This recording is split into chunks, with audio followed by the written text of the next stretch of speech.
Guys, welcome back to my channel. This is Pashvika, the channel where we make content about environment friendly, eco-friendly, nature lover, animal lover, sustainability, and everything about that topics. In today's video, I'm gonna talk about how to get started with becoming eco-friendly, or what do you need to do to become an eco-friendly person if you are looking forward to become a one and you're getting started with this particular journey. So without further ado, let's get started with our before go part. Consider clicking the like button, guys. I do appreciate that. If you want more such in the future, consider subscribing. Hit the bell icon whenever I'm gonna upload new videos. You're gonna get notified about it. Also, you can very well grab the sustainability planner, the eco-friendly planner. The link is in description box below. It's kind of like a workbook PDF which you can download it. It can help you become more eco-friendly, keeping track of the stuffs that you do on a schedules on a daily basis, monthly basis to help become more eco-friendly. The link is in description box below.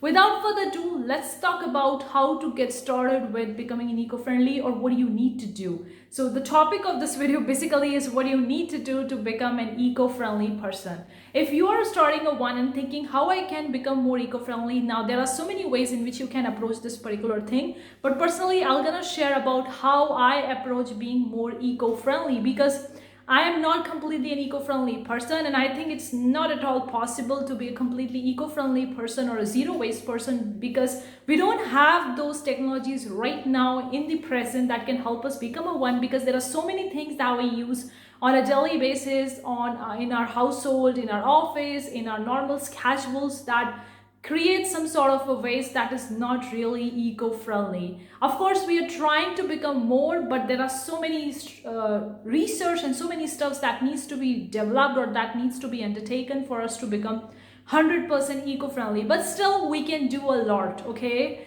Something is always better than nothing. Whether you are becoming 20%, 30%, 40%, it's still worth the effort. It's still worth it. It's still going to help the universe become a better place and help the environment and animals too. So the first thing that you need to do is a planner. I'm not talking about to actually grab my own planner. No, single small piece of paper and pen will going to do the work. Or you can have a fancy planners if you are interested in that. But guys, have a planner and understand what are the things that you're using in your day-to-day schedule that are not at all eco-friendly. What are the waste you're creating? What are the things that you're eating or dresses that you're wearing? What are the schedules or things that you're using on a daily basis that not really an eco-friendly? Maintain all that list and then see what you can reduce and how you can actually reduce them up to minimum to become more eco-friendly, because this is a journey. It's a long way. It's not there is an end goal. Hey, I'm become 100% eco-friendly, blah, blah, blah, blah. No, it's kind of like a journey. So you have to do on a daily basis. You have to choose to become eco-friendly person on a daily basis.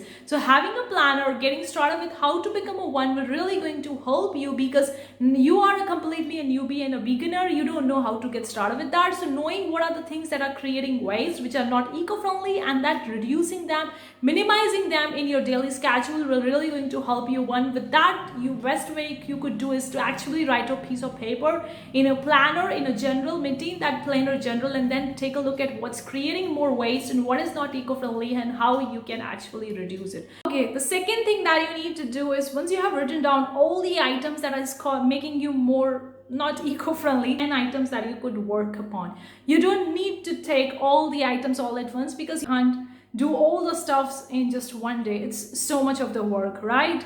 And of course, we need to replace those stuff, so we can't reduce that. Like some of the things that we do in our schedule that are not really eco-friendly, like taking a print on a piece of paper, we do need them if we are going with some financial issues or we have to submit some documents to the government. We do need those papers.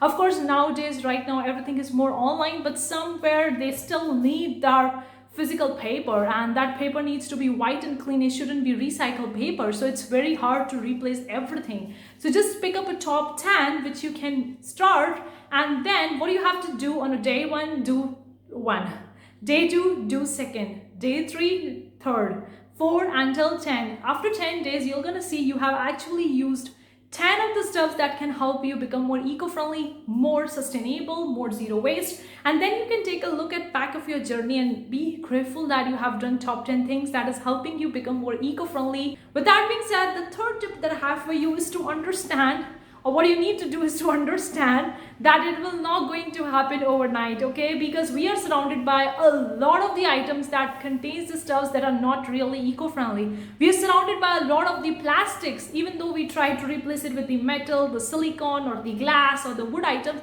still we are surrounded with a lot of the plastic items that is not at all every time easy to actually replace them with the eco-friendly options, because the technologies still are working towards more eco-friendly, but there are held a lot of the plastic items. So it will gonna take some time, okay? So be okay, have patience, and understand that you can't do it all the things in a day overnight.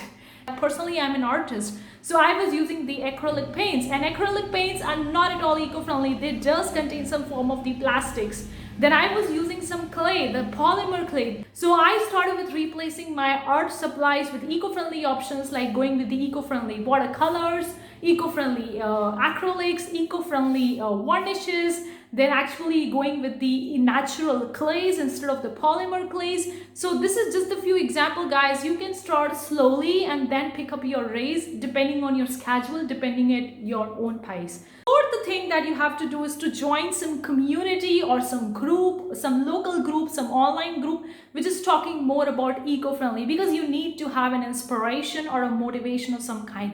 When we are doing something new, we need to have an inspiration or motivation, whether you create that inspiration, motivation within yourself, or you take the help of some outside person who is also doing the similar thing, or who have already done it before. Maybe you could join some courses or go to talk to some coaches who is actually doing that, or join some online groups or communities where people are also becoming more eco-friendly and they are also doing the stuff, because that will going to help create a momentum for you, so you won't feel isolated in this journey. You won't feel like, oh, only I am doing it, not anyone is doing it. So you won't feel isolated, plus you may get some help if you need it. You will going to get inspiration and motivation that will going to help you keep going, because this journey is a way long than you ever thought it would be, and it's not simple, it's not always easy to do that.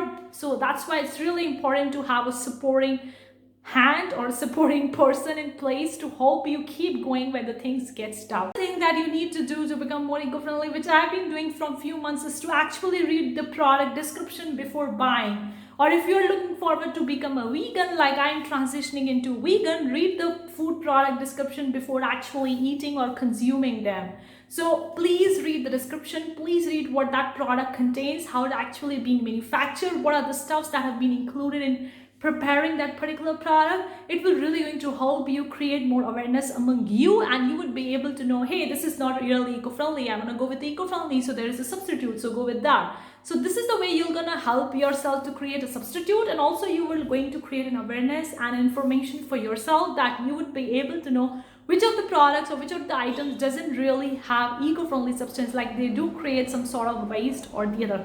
For me personally, I am an artist, so I get started with the art supplies or all the art things that I've been using for creating a piece of an art or creating a piece of a sculpture, because I do make the clay sculptures. So I started reading the ingredients or the products that have been used for making that particular clay, for making that particular colors, paint brushes, color palettes, or paper, whatever it is, or canvases. And then I started looking that some of them wasn't really eco-friendly, which I was using. So I started removing them from my schedule and replacing them with the more eco-friendly options. For example, if you love reading the magazines and you're going in the market and purchasing a paper magazine, a print book or print magazine, you would be thinking, hey, it's made from a recycled paper, so it's more eco-friendly. But what if the colors that have been used for printing that magazine isn't really eco-friendly? What is the printing process? What is the manufacturing process of that particular recycled paper? That maybe that won't be eco-friendly. So you have to go deep dive and to know what it is. Of course, it will going to take some time to know the process and manufacturing stuff, but definitely it will going to help you in the long haul. Last tip that was really mind-blowing, if you are really confused how to proceed with this eco-friendly sustainable lifestyle stuff, and you are like, oh, there is too much information out there, there is so many things I have to do, I need to purchase this and that, replace that, substitute, discard, and all that stuff. One thing I'm going to tell you, always remember the 3R: recycle, reuse, resell. Boom. This will going to make the things very simple for you. Recycle the things as much as you can. If you can, okay? If you can't, then probably the second thing I have for you is reuse them. Like you can reuse the beer bottles for actually growing your plants. You can reuse the old wooden bags for actually keeping your clothes or keeping your stuffs in there. If you can't reuse and recycle, then I have the third step for you is resell. There are so many online outlets and platforms out there that are helping you to resell the stuff. One of the great example is the eBay. People are actually reselling the old furniture, the clothes, like it's just the sky is the limit. You can resell anything and everything. So these 3 R's was really mind-blowing for me because I was also getting confused what to do, how to replace, what to buy. It's hell a lot of the information. So I incorporated these 3 R's: recycle, reuse, and resell. That helps me to become more eco-friendly. Some tips that you need to do to become more eco-friendly. Now personally, it's based on my experience and knowledge, so hopefully it will going to help for you. Again, it depends from person to person.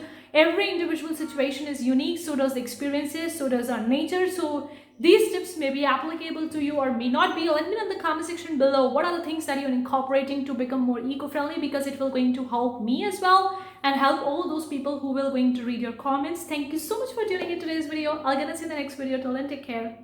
Bye guys.